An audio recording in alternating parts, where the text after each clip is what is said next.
second webinar on. Welcome everybody. So welcome to our second webinar on our International Trade Fundamentals series. For those that don't know me, my name is Lucia Trandafir and I'm the head of Trade Window Academy.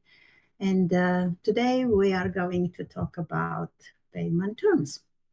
So we are going to go through what payment terms do, payment terms types, risk mitigation, transfers, ownership, payment terms in export documents. And at the end, I will show you a bit of how trade window product application deals with payment terms. So what the payment terms do? As you probably already know, that it's practically they are answering, payment terms are asking a few questions in regard to the payment of goods. When the seller is going to be paid, how, what type of method is used, and this is very important in defining the type of documents and the flow of the documents in the transaction, where is the payment to be done, and what currency is that going to be made in. So, payment terms deals with the payment risk mitigation, as well as the transfer of the goods ownership. Payment terms also reflect and can influence the trust between the trading partners.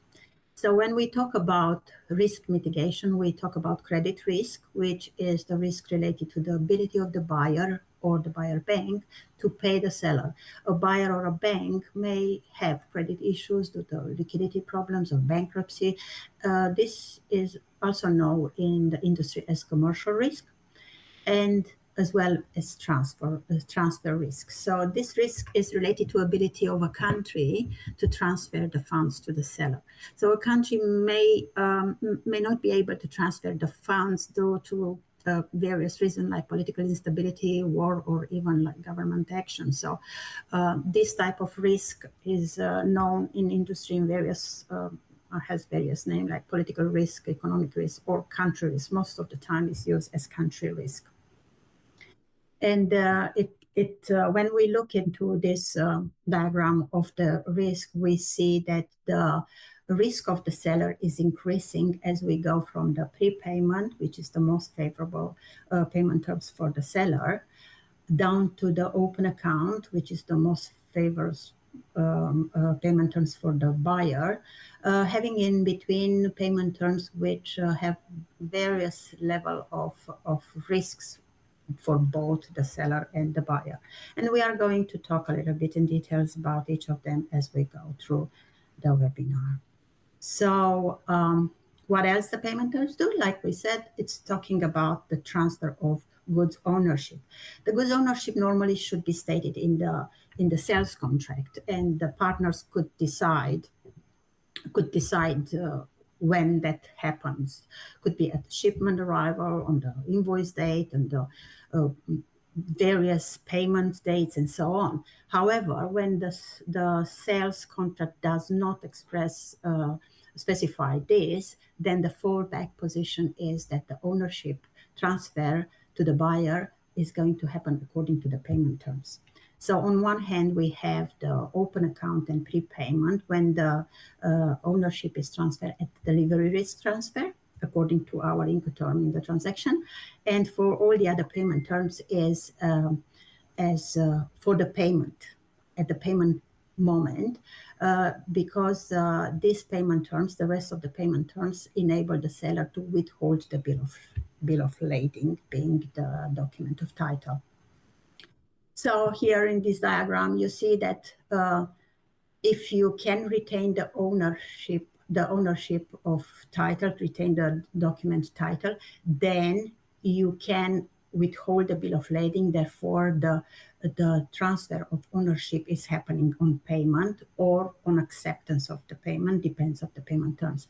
But for the open account and prepayment, because we cannot retain the document, we withhold the bill of lading, the document of title, the transfer of ownership is happening at the Incoterms level when the risk is happening. And that's because on the open account and prepayment, the transport document is issued in the name of the buyer.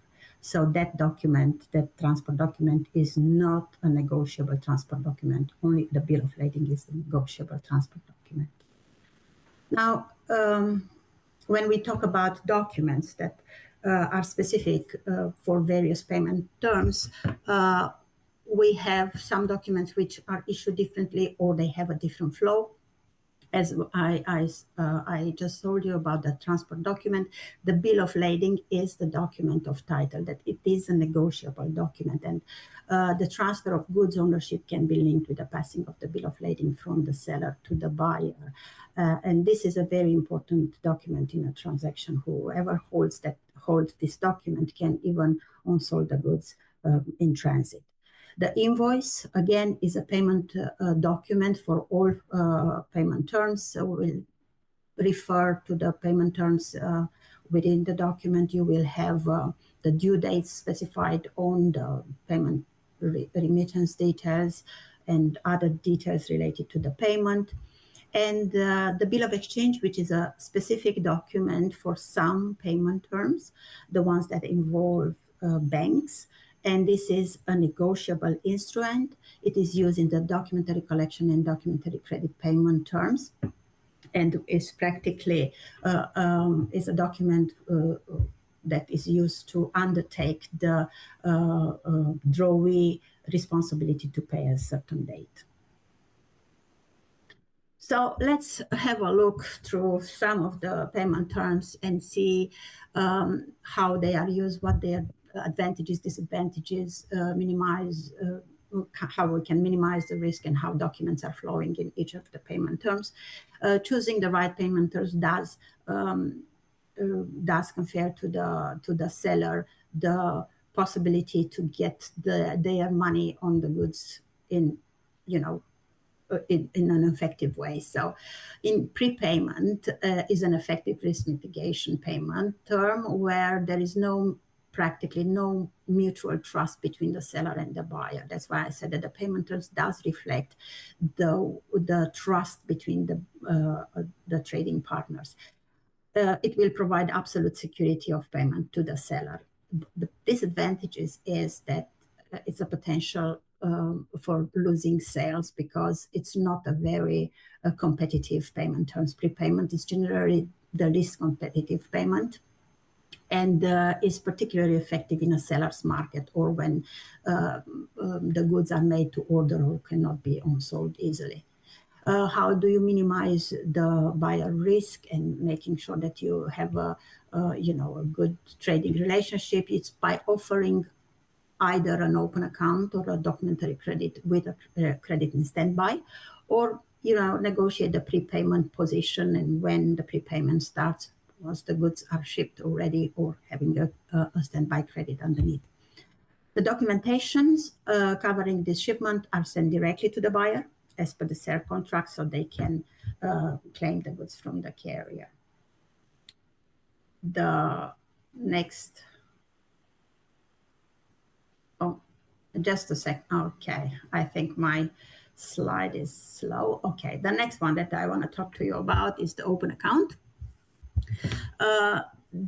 You use this payment terms when there is a mutual trust between the seller and the buyer. The seller knows the customer business. The buyer is operating in a country with political stability, trading relationship established, so good relationship between. However, there are disadvantages using these payment terms, which expose the seller to credit transfer and finance risk, because the buyer may delay the payment until the vessel arrives at destination, or not pay at all due to various financial problems. Even events in the buyer's country can affect the possibility, of getting the payment or delay the payment. That means that you lose interest through delay payment, or even have bad debts.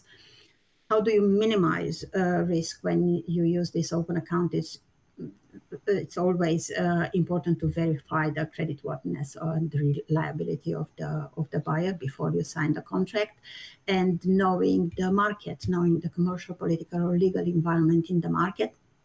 And as well, you can use a standby credit underneath the open account and offer eventually the buyer some incentive for early or prompt payment. Documentation, again, in these payment terms are sent directly to the buyer, and they can claim the goods from the carrier. The only difference between, the big difference between this and payment terms in this respect is the prepayment. The prepayment, for the prepayment is already, you got the money in open account. The money have not been paid as yet. Documentary collection. So to mitigate the payment further, it's good to use payment terms that involve banks. In this case, the documentary collection is using the banks to facilitate the transfer of documents from the seller to the buyer, and as well the transfer of money from the buyer to the seller. So pretty much what the banks are doing here are supervising the movement of documents and the money, but they are not hold responsible in paying the money. So the disadvantages here is that still there is the credit and transfer risk for the seller, because the buyer may not pay or they delay the payment. As well, there can be a situation when in the buyer's country or the bank's country things are happening and the payment can be delayed or even prevented. So the disadvantages are still there. To minimize the risk as well, you need to verify the creditworthiness of the buyer and know the market, and eventually using documentary credit, which is a more safer payment terms, and eventually putting a standby credit under the documentary collection.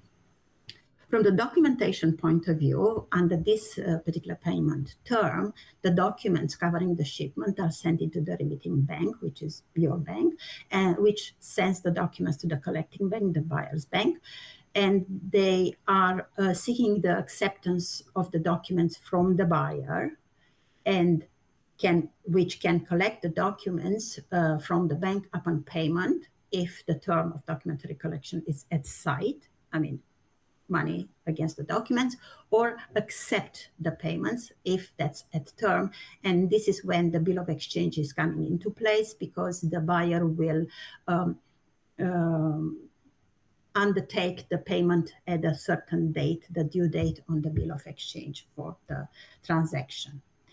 And the last payment terms that we are going to talk today is the documentary collection, also known as letter of credit. And on this subject, if you guys will want to have a specific webinar just to talk about letter of credit, because this is a huge subject, I think Alison can share with you a poll, so you will let us know if you are interested in a specific webinar specifically for documentary credit, so we can organize one for you. So going to talk about the letter of credit, what that means is the risk practically is transferred from the buyer to the issuing bank of the letter of credit, or in case of a conform letter of credit, from the issuing bank to the confirming bank. So from the seller point of view, as long as they comply with all the documentary requirements of the letter of credit, they are sure that they are going to get their money. The disadvantages of this payment term is that it is very time consuming for issuing and confirming the letter of credit, presentation and negotiation of document. It is costly, especially for the buyer, and has high documentation compliance requirements for the seller. That's why I said this is the most complex payment term. How do you minimize the risk in this case? Again, you verify your buyer, make sure